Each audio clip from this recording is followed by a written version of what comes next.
Merci, Madame la Présidente. Donc, moi, je suis rentré dans le chaudron de la géopolitique qui est dans les années 70 avec le général Pinatel. Nous étions ensemble et nous préparions des fiches ultra rapides pour les décideurs pour les conseiller sur des crises qui étaient à dominante militaire, mais dans lesquelles ce qui nous apparaissait fondamental, c'est de les inscrire dans un cadre beaucoup plus large où on intègre toutes les dimensions culturelles, religieuses, idéologiques et autres. Ensuite, je suis sorti du chaudron en question et je suis tombé dans celui de la finance où j'ai été pratiquement jusqu'à maintenant.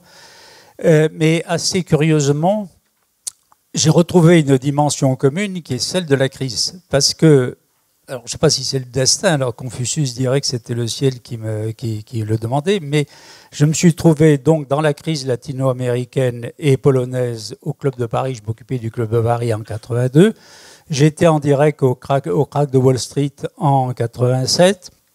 J'ai été président du deuxième sinistre bancaire français, l'UIC, dans le groupe GAN, à la fin des années 90. Et j'étais en direct à la Fédération bancaire sur la crise de 2008. Alors bien entendu, je dénie toute responsabilité dans ces événements et aussi toute forme de sadisme qui me conduirait à m'intéresser à ces choses-là. C'est vraiment, ça s'est enchaîné, ou alors c'est effectivement, c'est peut-être la voie du ciel. En tout cas, du coup, j'ai réuni les deux dans l'idée qu'effectivement, par rapport à la plupart des gens dans les domaines financiers ou même en économie en général, ce n'est qu'en l'inscrivant dans un cadre beaucoup plus large qu'on les comprend, et deuxièmement, en comprenant que ce n'est pas vraiment régulé. Je veux dire par là que ce sont des choses qui sont d'une propension régulière à ce qu'on appelle des crises, qu'on pourrait appeler des tragédies aussi, enfin, qui sont des crises. Alors j'ai traduit ça l'an dernier dans un livre qui s'appelle « Guide de survie dans un monde instable, hétérogène et régulé », qui est tout un programme qui est effectivement géopolitique, mais avec une dimension économique et financière, mais mise dans un ensemble. Parce que je pense qu'effectivement, ce qui caractérise notre monde, c'est ça, c'est qu'il est instable, hétérogène et non régulé. Alors on a beaucoup parlé de l'Asie, effectivement. Moi, ce qui me frappe, je me suis beaucoup intéressé à l'histoire de l'Asie. Vous avez des puissances qui montent en Asie et qui, dans 10, 20, 30, 40 ans, seront des puissances considérables, y compris sur le plan militaire et diplomatique. Or, ces gens-là n'ont aucune tradition historique de rapports bilatéraux, sauf rares exceptions. Si vous prenez la Chine et l'Inde n'ont jamais eu de relations historiques, et notamment pas de relations de puissance. La seule relation qu'ils ont eue, c'est le transfert du bouddhisme de l'un à l'autre dans les premiers siècles et la petite guerre de 1962. Or, ils auront à gérer quelque chose qui n'est pas du tout dans leur expérience. Alors, eux cherchent à puiser dans leur passé, dans l'histoire longue, comme on l'a dit, mais ils n'y trouvent pas quelque chose qui les éclaire dans ce problème nouveau. C'est vrai mutuellement, mais c'est vrai donc de la Russie, de la Chine, de l'Inde, du Japon et des États-Unis, pour ne penser que les plus gros. Donc on a, à l'évidence, une situation complètement inédite dans l'histoire de l'humanité et qui manifestement est, comme je l'indiquais, hétérogène, instable et évidemment non régulée. Alors, ce qui est vrai, évidemment, dans ces domaines politiques et stratégiques, l'est sur le plan économique et financier, qui m'est un peu plus familier. Donc, on a des masses énormes de capitaux qui, maintenant, circulent extrêmement vite. Elles sont réglementées, et la réglementation a été renforcée assez fortement après 2008, mais ne sont pas régulées. Et on l'a vu, là aussi, en 2008. Alors, c'est d'autant plus vrai, donc il est bien évident qu'il faut s'attendre à de nouvelles crises. Dire qu'il n'y aura pas de nouvelles crises est une naïveté complète, c'est une non-lecture de l'histoire passée. On a massivement renforcé, certes, le blindage, si j'ose dire, et la capacité de résistance des institutions financières. Mais on n'a pas fait disparaître la possibilité même de crise. Alors, c'est d'autant plus le cas que la méthode qui a été utilisée par les banques centrales, qui s'appelle quantitative easing, c'est-à-dire en bon français la planche à billets, est une méthode qui est très adaptée au moment de la crise même, donc en 2008-2009, mais qui dure depuis 10 ans. Dure depuis 10 ans, ça veut dire deux choses. D'une part, c'est un symptôme inquiétant de non-retour à la normale, mais d'autre part aussi, c'est la source de la diffusion massive de toxines dans le village planétaire dont on parlait. Et donc, sur ce plan-là, on crée aussi les conditions de possibles crises à l'avenir.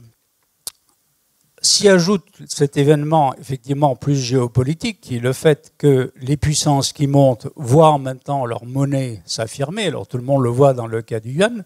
Et donc on aura une diversité de monnaies, enfin au moins le yuan et le dollar, éventuellement d'autres, d'une manière qu'elle ne connaissait pas. Le dollar était lié à une politique de puissance des États-Unis. Le yen ne l'était pas. L'euro ne l'est pas véritablement. Il joue un rôle de protection relative sur le plan économique, mais ce n'est pas l'instrument d'une puissance. Le yuan le sera beaucoup plus.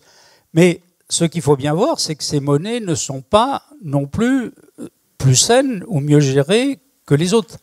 On parle des déficits américains, mais la manière dont la Chine a géré son économie et ses finances depuis la crise de 2008 ressemble étrangement à celle des Occidentaux, c'est-à-dire une forme aussi de quantitative easing. Tout ça se traduit d'ailleurs un peu partout par une augmentation massive de l'endettement, c'est-à-dire que l'endettement des agents, qu'ils soient publics ou privés, est beaucoup plus élevé rapporté au PNB aujourd'hui qu'il ne l'était en 2008. Or, comme vous le savez, l'endettement est le moyen principal de transmission des crises. Si vous n'avez pas d'endettement, une crise se traduit par un appauvrissement relatif des acteurs. Si vous avez un endettement, vous avez un effet domino. Donc le croissement de cet endettement est extrêmement dangereux. Et on voit évidemment le lien avec le quantitative easing. C'est le quantitative easing qui, mettant les taux d'intérêt à un niveau extrêmement bas, a considérablement facilité cette hausse proprement démentielle de l'endettement.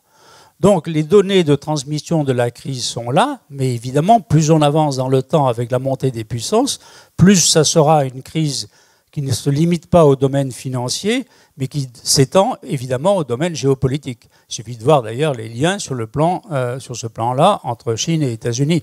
Les achats massifs de dette américaine par les Chinois et la perspective de dépendance mutuelle, mais aussi de transmission de crise que ça entraîne. Donc, on pourrait prolonger le constat dans d'autres domaines culturels ou même anthropologiques, mais ce qui me paraît se déduire de cette situation-là, c'est deux choses. D'une part, il y a un besoin de pôle de stabilité, ou plus exactement, de pôle de référence. Pour moi, le pôle de référence politiquement, c'est le lieu de solidarité, réelle entre des personnes. Pour moi, c'est clairement le principe national. C'est-à-dire que là, il y a un lieu de solidarité, de communauté de dessein. En Europe, il y a la possibilité d'une coopération, mais il n'y a pas de peuple européen, donc il n'y a pas la même communauté de dessein. Deuxièmement, et là évidemment c'est le thème principal de Géopragma, c'est le problème posé par le plaquage de schémas de lecture idéologique. On en a beaucoup parlé, donc je ne vais pas insister dessus. On l'a vu encore au Moyen-Orient, c'est-à-dire un plaquage moraliste qui, à mon avis, consiste pas à mettre la morale là où il ne faudrait pas, mais à une conception fausse de la morale. La bonne conception de la morale, c'est de rechercher qu'est-ce qu'on peut faire de mieux dans une situation donnée, et pas à plaquer des schémas a priori sur une situation en manipulant de façon dialectique les sentiments émotifs que créent effectivement les proclamations prétendument moralisantes. D'où à nouveau mon entrée dans Géopragma et le plaisir que j'ai à cette table et à voir que vous êtes nombreux et visiblement intéressés. Merci beaucoup.